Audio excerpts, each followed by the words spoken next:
Welcome back, everyone, to another episode of the Attract and Stand Out podcast. I'm your host, Darlene Holly, and I am excited to have Dana Irvine here with me today. We are podcast swapping because I was on her podcast. Oh my gosh, maybe it was, I don't know, springtime of this year. And Mhm. I am just thrilled to reverse the role, reverse the conversation, and just learn a little bit more about what Dana does. Dana is amazing at helping women in menopause really identify what's kept them stuck from reaching their fullest health potential. And I know this is something that as we women start to age a little bit, get up there a couple years, there's a lot of things that change, a lot of things start to happen with our bodies. And so I'm excited, Dana, just to hear your story of how you came into this work and see where we go from there. Well, thank you so much, Charlie. I've been looking forward to this and getting back on the wagon and start talking about things again, right? Again, like yourself, kind of taking the summer off to refuel and reset and just, sort of relax and enjoy life, enjoy family. Thank Yeah. you so much. Yeah, I'm excited to have you here. So take us back a little bit. Like, how did you get into this work that you're doing today? What led you here? Yeah, so I'm a clinical thermographer, which is this are the pictures behind me, and I find that that's taking medical infrared pictures of people, but women are kind of at 50, you're backpedaling. I'm not going to lie to you. You're backpedaling about your health, about breast health, about hormone health. You get sidewired with hot flashes and not feeling well and brain fog. And if you're not just sort of being educated about these things, it can take you for a spin. That's for sure. So I really realized not only with the menopause health, but the breast health. So no one really talks about breast health like they should. It's kind of a no-no and such. So I find that I'm really leaning into even helping women be confident about even touching their breasts at any age.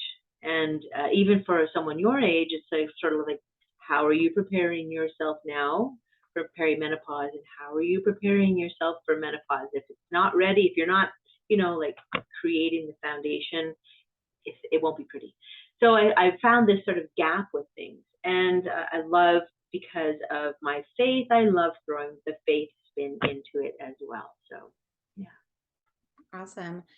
So how do you work with your clients? Give us a little bit of backstory for like what does the work look like of how you're really Yeah. helping in and supporting them to really fill into that fullness of their health potential because I feel like everybody I talk to has something going on health wise. They're talking about their gut and they're having issues.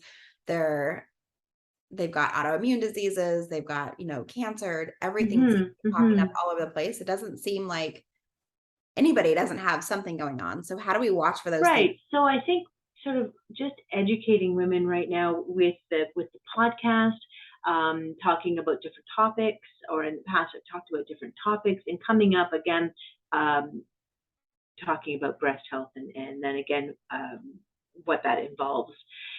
But it's coming alongside women from a coach perspective, or like a cheerleader perspective, working through with them in reducing inflammation or identifying areas of inflammation that can start the cascade of autoimmune issues or the cascade of hormone decline, right? Yeah. And it's just allowing the coming in, kind of just making sure you've got your foundation built, right?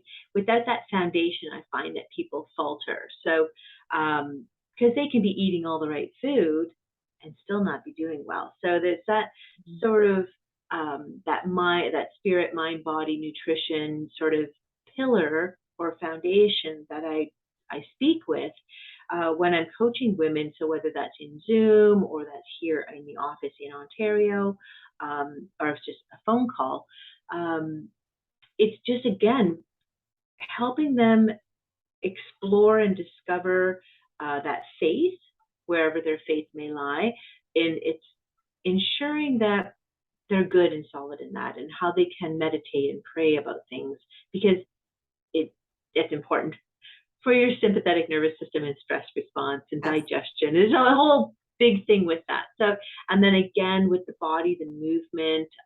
Over COVID, I took yoga face training, so it works with, I can understand movement, to speak into movement a bit better, and speak into breath, breathing a bit better, and then of course nutrition with holistic nutrition, keeping things as simple and clean as possible, and really just coming alongside women to be a cheerleader and a concierge, right? Who else are they using as part of their healthcare team? Where can they explore different avenues and different practitioners, or again, even a different coach. I might not be their fit. Again, it's coming alongside and making sure that they have the right person for the season that they're in. Yeah, absolutely. And it's definitely one of the pieces that we know we should do. And I know so Mhm. many women, we put ourselves on the back burner often Yeah, because yeah, we know to put the oxygen mask on ourselves first. And I know you teach this and I talk about this a yeah, lot in my work as yeah. well, but so many of us, and I even find seasons in my life where we're so busy taking care of our businesses and our children and taking care of like the household things that sometimes we start to put ourselves in a position where we're not putting ourselves on the front burner. We're not, Yeah. putting the oxygen mask on ourselves. And that's what I know for myself. I'll speak for myself.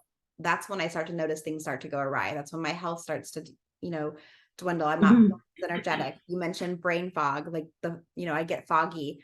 But when I Absolutely. put myself first, those Yeah. things typically are, not they're not, sometimes there's health stuff going on, but it's important that we make sure that we're that priority. So what is your best advice for women when they are not putting themselves on the forefront? Well, I think it's not beating you. Don't beat yourself up, Yeah. right? It's okay. It's a season of your life, and it's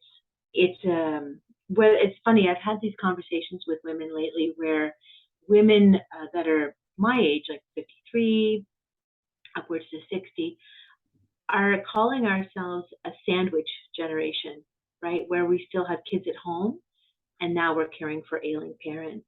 So we really haven't even found ourselves yet in this season where we can really grow. And this is like, we need to reinvent ourselves or regrow ourselves, or as we become empty nesters, you have this sweet little period in time where you're free. This is where, as wise divine women, you want to grow and explore and just fill your heart's desires, but that doesn't happen. So again, the oxygen mask is great, but we actually have to be pausing and breathing long enough, not just to sort of, okay, let's go. It's the pause and the breath, and it's the breaking down of your fight or flight that needs to happen. And that's sort of the aspect of the oxygen mask, yes, but we don't have time for that. So it is again making those little brief windows throughout the day to pause and reflect, to take 5 deep breaths, right? And it's not, you have to fit it into, it's like you have to fit it into your schedule. You have to fit this time to put your oxygen mask on at 8 o'clock, at 10 o'clock, at 2 o'clock, at 6 o'clock, right? 5 minutes. And it is this sort of biohacking of your nervous system that needs to happen so we don't we don't explode with inflammation. We don't explode with anxiety or this brain fog spiral that we get ourselves into, or you really don't remember anything that you just did. It's that nervous system, that's that parasympathetic response that our body's just like, I can't do it anymore, right? I'm on, Yeah. we really do. It's like, it's funny. I laugh all the time. I'm like, have you taken a deep breath today?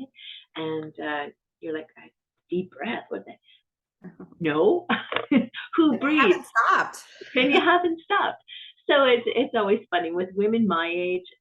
It's always joking around. Like, you remember when we had our first jobs, we'd always have coffee breaks. We'd go out for a smoke and a coffee, or back in the late 80s, 90s, when we were really silly. But now it's not. No, you have to, when you have your break or you have to eat. You really do need to stop and take those 5 deep breaths, just incorporating that oxygen mask theory in bite-sized pieces. Yeah. And you have to teach your kids how to do it. And you have to teach everyone around you to sort of pause and reflect so that you can digest your food. You can get yourself out of a panic attack. You can, get yourself enough energy to get through that 3 o'clock downtime rather than reaching for a coffee. Or again, it's getting yourself out of that racing mindset at 11 o'clock at night when you got to be up at 6, right? So it's really just learning how to stop. Not that this, it happens more so. I find when you're in this menopausal state, as our hormones are changing, it's a default. The change in estrogen, the change in progesterone, the change does cause that. It causes this mindset. It causes this raciness. It causes this sleeplessness. And so as our hormones start to come balanced back to when we were adolescents, it's this, we have to sort of, okay, pause, breathe, biohack. And I know that you always speak about, boundaries with people and making sure you're strong within yourself and understanding where you're going moving forward. But it's so true. It's so true. You really do need to. And it's okay that you can't do it all. And to kind of go back to that, don't beat up yourself. Don't beat up yourself. It's okay. Right? Yeah. Find moments of where you can laugh out loud and belly laugh, right? Find moments of when you can look at the leaves, look at the moss, look at the simple things in life. Those are those little bite-sized pieces of your day where you can get your immune system boosted. You can get your serotonin up. You can get, the gut even to digest your food. Yeah. So it's a lot. There's always a lot.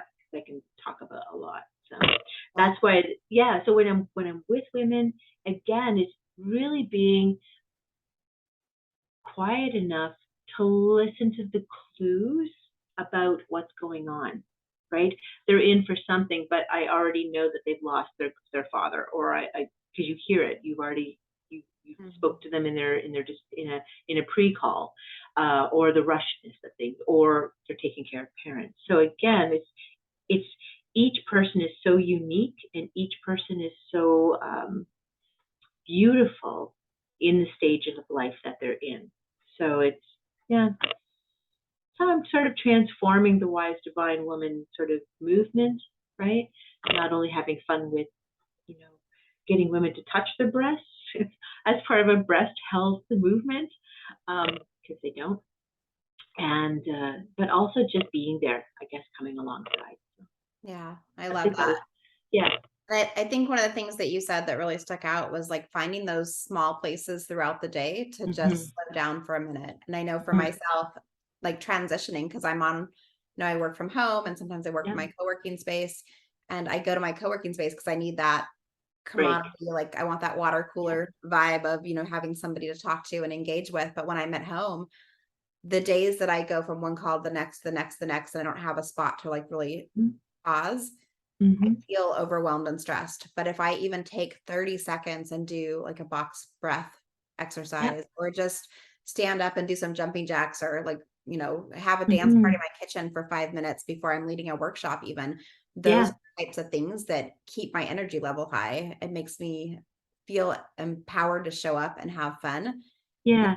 And and you probably find that with a lot of the new sort of entrepreneurial home-based business people anyways, or the people who over COVID work from home now, their health is not good. They would, that separation of home and work doesn't happen anymore. And we see people's increase of digestive issues, increase of sleep habits that are even hygiene habits, lower back issues, shoulder issues, so much stuff going because they are not stepping away and going to the bathroom like you're supposed to. Right. Or just like, I can't leave my desk. I'm on back-to-back calls. Right. And we've all done that, right? We schedule too many things back to back. And sometimes I'm like, all right, pause. Like I'm going to take a potty break. I always feel like a Yeah. little kindergarten teacher. I'm like, I'm taking a potty break. Because at school or at work, you had to take a 15-minute break. And because you weren't being paid for it, you had to just go do it. And you took a lunch break. You got up from your desk. You didn't eat over your desk, right?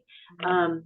And there's so much to it that we just have to sort of reprogram ourselves again, to ensure that we're stepping away, that we're utilizing things, that we are um, pulling out that trampoline, that mini trampoline, the rebounder you have in your closet, or the rubber bands, and throwing them in your workspace, or the treadmill even. You can do a call working on the treadmill, right? Yeah. So it's just these again, these bite-sized pieces. Program them into your phone to even just pause and breathe. As silly as that sounds, Yeah, no, right? and it's not silly. I think it's something that we have to be really aware of and be diligent with it because like, even for myself, like there's been many a days where I'll just go make lunch in the kitchen and come right back in here and eat while I'm trying to like finish something. Oh, And I'm eating as I I'm so stop bad eating as myself. I'm in the I'm Yeah, eating in the kitchen while I'm making it. Okay, that's good. I'm done. It's yeah. so bad, so bad. Well, but I've been really like being aware of that habit and making sure like, okay, this is even if I just go sit out back for 10 or 15 minutes while I enjoy my lunch and then come back into the office, I can show up better. I'm more creative. Mhm, I can, mhm, tackle whatever project I'm working on that moment, whether it's writing a blog post or if I'm working on mhm, some work, mhm. I get through it quicker and I enjoy it more than when I like feel like I'm in that rhythm of just go, go, go. So I love Right. you brought that up because I think it's something we need to hear and it's something I need to Mhm. hear over and over again because like you can fall back into those old habits really quickly where you just get into the rhythm of just going. Yes. And I've even started where I end my last call where I have 15 minutes before I go pick up my kids from school, where I used to have my calls would go right to that time. And I And noticed I then was run. saying like, I gotta go. And I was like grabbing my keys and my purse and running out the door.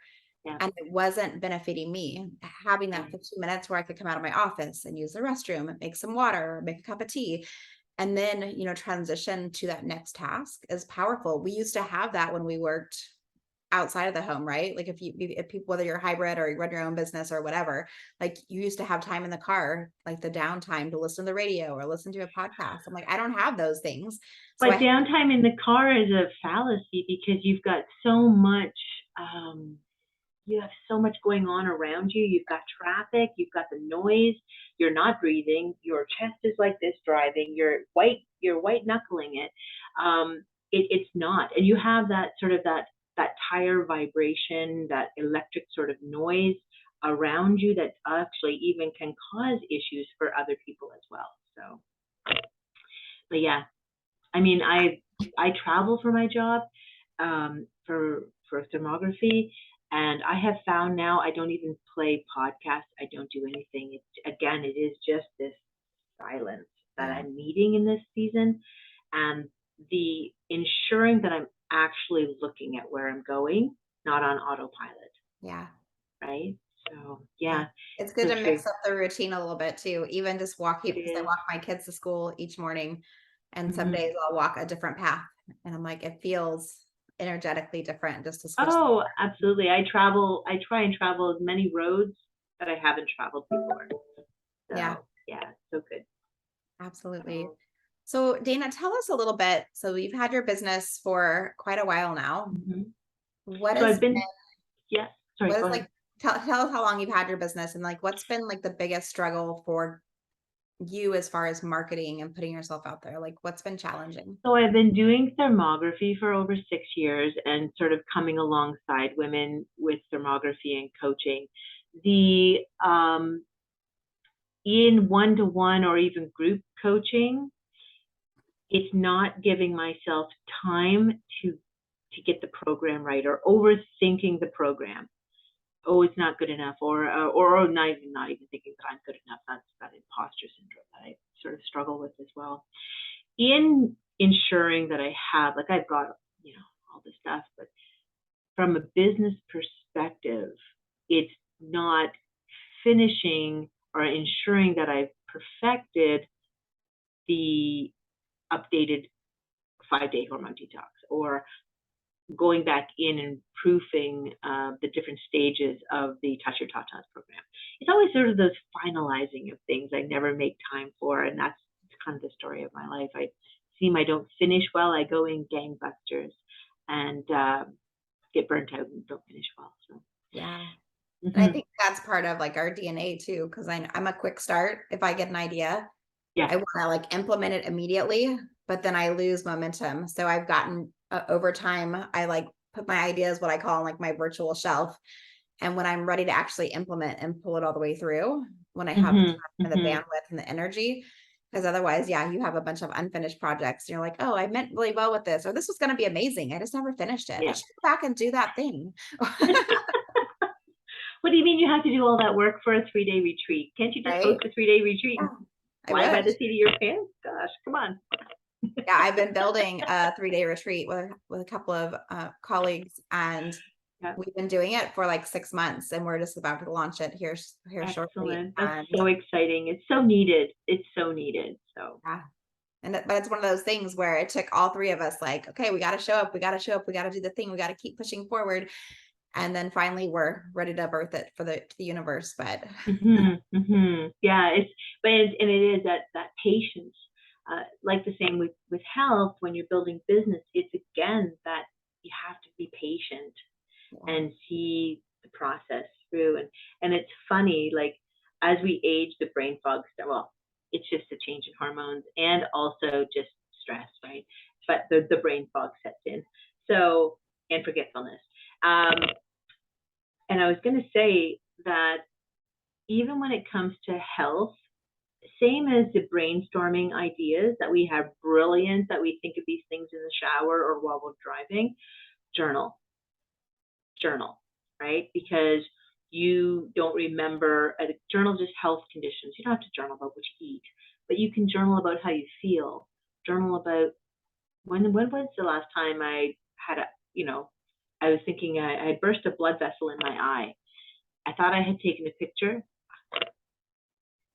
No idea. That might have meant something, right? In the current sort of testing I'm sort of doing right now for things. And I'm like, when was that? I can't even think of it. Was it this year? Was it in 2019? Because COVID created a time warp. But yeah, everybody's it, time frame is completely off after that.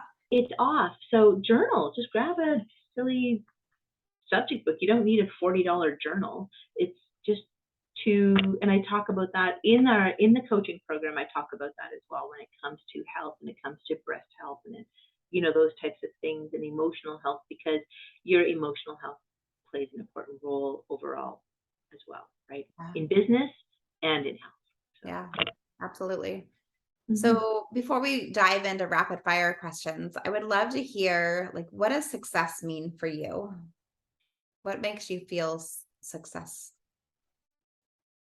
I think success is when you have that client say, wow, thank you, you've made a difference, right? I would love to say, yeah, financially it's going to be fantastic, but no, I don't think that doesn't mean much to me. It does, but it doesn't. It is again that client who sees a difference, has made a difference, and I've been part of that journey, Mm, right? It's such a pleasure coming alongside and helping women change and just be their cheerleader. So I think that's it. When someone says thank you, you've really made a huge difference. That's the biggest thing, right? when we're making impacts in other people's lives, like we do this work because we're helpers, we're healers, we want to give Mm-hmm. back, and so it's powerful when we It is. hear that the work we're doing is really making an impact. I know Mm-hmm. that's part of my mission and my legacy is I want to make an impact in other people's lives so they can Yeah. continue to be a part of the change in our world today. So I love that you said that. And what's next for you? Like when you think of what's next for your business, like do you have anything coming up in the near future or any changes or things you'd Well, like? I just honestly just need to get back on the bandwagon. I've got to get. It's kind of like that. I need to be posting stuff. Do I? I have no idea. No, you Do I don't. do? You don't need to Do I post do stuff. TikTok? Do I do TikTok? I don't know. It's just, I think for myself, just getting back on the bandwagon of being simple and spreading the message of simpleness. And then just go back and review what I've done already and make sure that's good enough. Like, don't reinvent the wheel. I'm so bad at that. I have so much stuff. I just need to get it out there. I need to put it out there. And I just need to make sure it's good from A to Z, Yeah. right? And again, it's just that connection. It doesn't have to be perfect. I just need to connect. I need to just connect. That's all that matters. That's all people want, I think. After these 2 years of crazy, people just want to connect. They just want to just be heard. That's it. Yeah. Nothing more than that. That's it. I really do. They just want to come alongside. That's why your retreat will do so well, because people just want to come alongside other women. They want to cry. They want to laugh. They want to be understood outside of their husband or family or partners, right? So I think that connection is, I think us humans, I think are pretty simple. Like when it comes down to it, we try to make everything so complex, but really it's just about connection, relationships, building like what I always used to joke that when I first started my business, I was a social butterfly and I was making lots of connections, but never any like deep rooted ones. I know for myself that when I settled in and realized that I would rather meet 3 to 4 people and build a deep relationship than try to know like everybody in a room and only let them see like what I was letting them see in that moment, but them never really truly get to know who I was. Like that's when my business shifted. That's when my relationships with other people transformed. I think Yeah, it's it's the thought there just came that it's the dumbing down of things so that we can go deeper, right? It's the simplifying so that we have the opportunity to, at least for myself, to actually care anymore, right? Because to me, a lot of the times it's been, they don't really care. Women don't really care. They just want to carry on with life and have fun and, do all this stuff. But they do. yeah. But it's again stopping and pausing and breathing and looking people in the eye again and smiling. It's the dummying down of life so that we can really go deeper into it. So. Yeah. So true. So I got a couple rapid fire questions for you. Okay. Nothing too hard, I promise. I'm curious, are you binge watching anything on TV or reading anything right now? I've been listening to audiobooks. So I've been listening to Breath by James Nesby. I'll listen to it again because it was just incredible. So that was my audiobook. I haven't been able to read, just division stuff going on.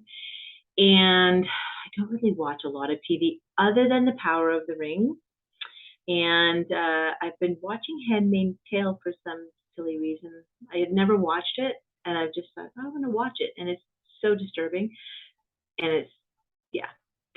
It's like disturbing, and you're like, wait, is this the world I'm walking into? And when did the zombies come? Right? It's honestly, that's the way it is. And we're really enjoying The Power of the Rings, right? That whole. I don't watch The Power of the Ring, Hobbit. but my husband does, so I hear Yeah. little bits of it at times, but I don't watch too Yeah, much it's just TV. there's a whole sort of fantasy simplicity of things, right? It's just like beautiful props and the cinematography. I enjoy watching as I age. I enjoy looking at things from a historical or costume or the background, right? How things look. It's like, wow, that's so It's the amazing. visual pieces. Yeah, like watching the Oh, yeah. Vikings. The Vikings is horrific. Like my husband loves it. It's horrific, but I'm like, those costumes are incredible. Like, wow. Like, why wasn't I born in a time when we could wear these and it not be at a Renaissance fair or like Right? for any good Because it reason? wasn't really a great time, but yeah. No, Yeah. it's our perception now, right? As we Yeah. look back into I it, never like, got into Yellowstone, so I don't do that. Yeah, yeah. I don't. So, So when you need a reset, reflect, and recharge, what do you like to do, or where do you like to go? oh, well, I would say back to the cottage, but I'm there all the time, so it's not really. Everyone's always because if you're on my Facebook page or my Instagram page, you always see these beautiful sunsets or beautiful sunrises, and that's our cottage. And I'm there all the time, so I don't find it relaxing anymore. honestly, in my car driving is my like quiet time, my selfish time. Yeah. Yeah. Okay. That's Yeah. definitely. I would love to say I'm going to go on a girls' retreat and get away and do that, but I don't have time for that right now. And then if you could name one person that has made the biggest impact or footprint on your life, who would you say and why? Hmm. There's so many, honestly. It'd be cliche to say my mother, but she's so adaptable and she's so good at everything. So I always aspire to that. Like she can sew, she can cook, she's always so good. She's very adaptable. She maybe swallows too much anger, but that's okay. She's very like that. But there's so many women that we've met in life that we all just sort of um, just take bits and pieces from, right? Yeah, I don't, there's just so many women, Yeah. right? That we just take little bite-sized pieces from and create our own. So much we can learn from everyone. There's like every Mm-hmm. of us has, a special gift or a special thing about them that really calls Mm-hmm. us Mm-hmm. in and connects us. And so I love when you think about like the different people that have been in your life and how they've impacted you. And like Right. like I can think of, handfuls of women who have made little Handfuls. difference. So, and then if I could buy you a plane ticket and you could travel anywhere in the world, where would you go? Hmm. I've always wanted to go to Spain to eat seafood and paella and drink wine, Mm, right? And sit on the beach, that type of idea. But I'd be happy just drinking wine and eating seafood anywhere in the world. Um, yeah, I would say to Europe. I would say to Spain, to the Mediterranean. That would be my big thing. I've seen most of Canada. I haven't seen most of the States, but yeah, that's what I've always thought of, Spain is love. Mediterranean. Spain looks lovely. One of my clients lives there, and when I'm talking with her on Zoom, she's usually in a different background and a new scenery, and I was like, "It's so pretty there." Yeah, the blues are turquoise and the colors are brilliant. And um, you just always think of these times of where we should be doing that ourselves, right? Where the time to prepare and the time to rest and the time to eat and the time to have fellowship with friends, they make a point of doing that. Or at Yeah, least we think that they make a point of doing that. And we don't do that in our lives. yeah, absolutely. And my last question for you, Dana, is what does attract and stand out mean to you? Hmm. Well, it is just trying to stand out in such how to attract and be authentic, right? Because you can attract and be a liar and just do what you think people want. But again, it's that attracting the people through truth and honesty, and and then being able just to follow through with that and be coming from the heart. Does that make sense? Like, Absolutely. yeah. And I mean, I've already can't be any more niche than being a menopausal 45 plus faith-based coach, right? So You've got a sweet spot. You found your gap in the market. I did, and it's just again, it's just that I need to be that confident. I need to be confident and just go, okay, Dana, you've got this. Stop it, right? Um, you've got this. Just go. It'll happen, right? God's got it. So, anyway. Yeah. That inner voice, that critic in our Mm-hmm. brain that likes to tell us we're not good enough, we're not worthy enough. When we ask them nicely to step aside because we're stepping in and we're taking control of our life and do Mm-hmm. powerful things. Mm-hmm. Mm-hmm. Dana, thank you so much for being on the Thank show and you. being a part of the Attract and Stand Out podcast. I know people are going to want to reach out and connect with you. Where would you like them to be sent? Honestly, DanaIrvine.com, and really simpled it down. So DanaIrvine.com, and in there I've got just where I'm at and different landings and what you can get from there. So And I yeah. know you have a free gift for us as well over at your. Yeah, so at the website, you can get a link to the 5-day hormone detox, of course. And for the month of October, the Touch Your Tatas breast health program is available as well. So I'll be revamping that with more information. That was from a couple of years ago, but it is a really great little workshop. So that's free, and the 5-day hormone detox is free as well. And again, it's just about stepping back and simplifying things so that your life will, you know, transform into all that it's meant to be. Yes. I love that, Dana. Thank you so much for being on the Thank podcast and being you. part of the Yeah, show. thank I you. always enjoy chatting with you. Mm. That's a wrap, everyone, for another episode of the Attract and Stand Out podcast. I will see you again next week. Until then, remember, I believe in you. You're allowed to stand out. You're allowed to shine. You're allowed to be you. Mwah. See you next time.